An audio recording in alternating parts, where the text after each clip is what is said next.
የማዕከላዊ ኢትዮጵያ ክልል የሕዝብ ተወካዮች ምክር ቤት የፕላን መሰረተ ልማትና የመንግስት ቁጥጥር ቋሚ ኮሚቴ በማረቆ ልዩ ወረዳ በአራት ሴክተሮች በከተማ ልማት፣ በገቢ አሰባሰብ እንዲሁም በስራ ዕድል ፈጠራና በኢንቨስትመንት ባለፉት 6 ወራት የተከናወኑ ተግባራትን በአካል በመገኘት ተመልክቷል። በሴክተሮቹ የቀረበውን የ6 ወራት የዕቅድ አፈጻጸም ሪፖርት ያደመጡት የማዕከላዊ ኢትዮጵያ ክልል የሕዝብ ተወካዮች ምክር ቤት የፕላን መሰረተ ልማትና የመንግስት ቁጥጥር ቋሚ ኮሚቴ ሰብሳቢ አቶ ታምሩ ገብሬ በመጀመሪያ የተመለከቱት በከተማ ልማት ዘርፍ የተከናወኑ ተግባራትን ነው።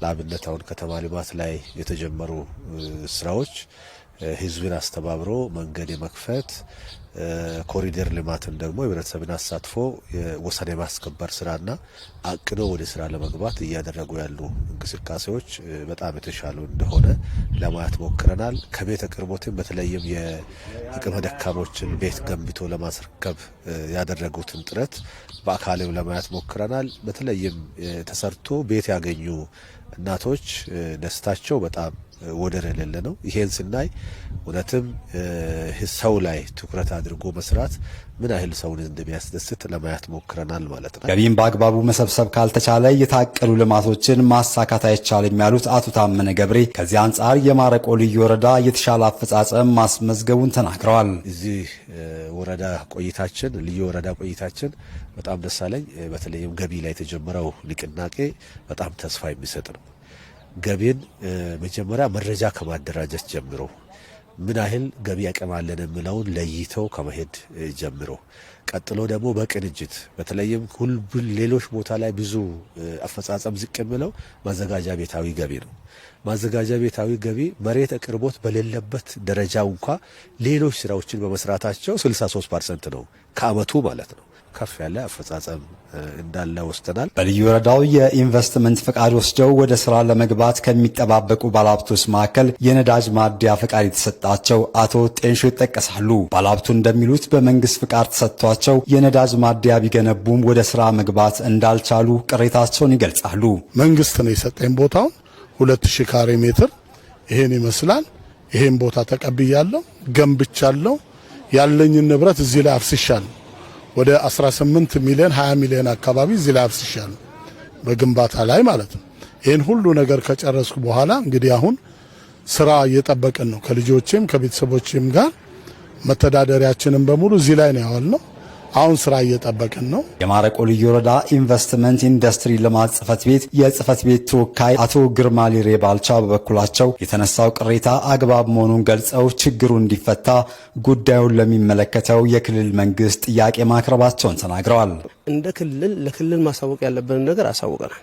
ለክልል ማሳወቅ ያለብንን ነገር አንደኛ ኦርደር የያዘ ነው። በክልል ደረጃ ወደ 26 ነው ወደ 25 የነዳጅ ማደያ የተፈቀደላቸው አሉ።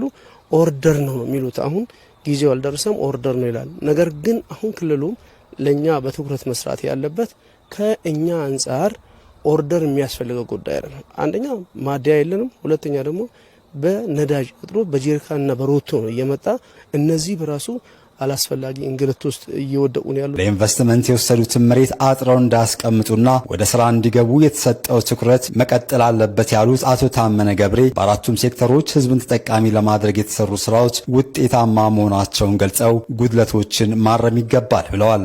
በኢንቨስትመንት ተመዝግበው በክልል ደረጃ ላይ ተወስነው መሬት አገኝተዋል። መሬት ካገኙ በኋላም ስራ እንዲሰሩ ቦታ ተረክበው ስራም ሰርቷል። ብዙ ወጪ ያውጥቷል።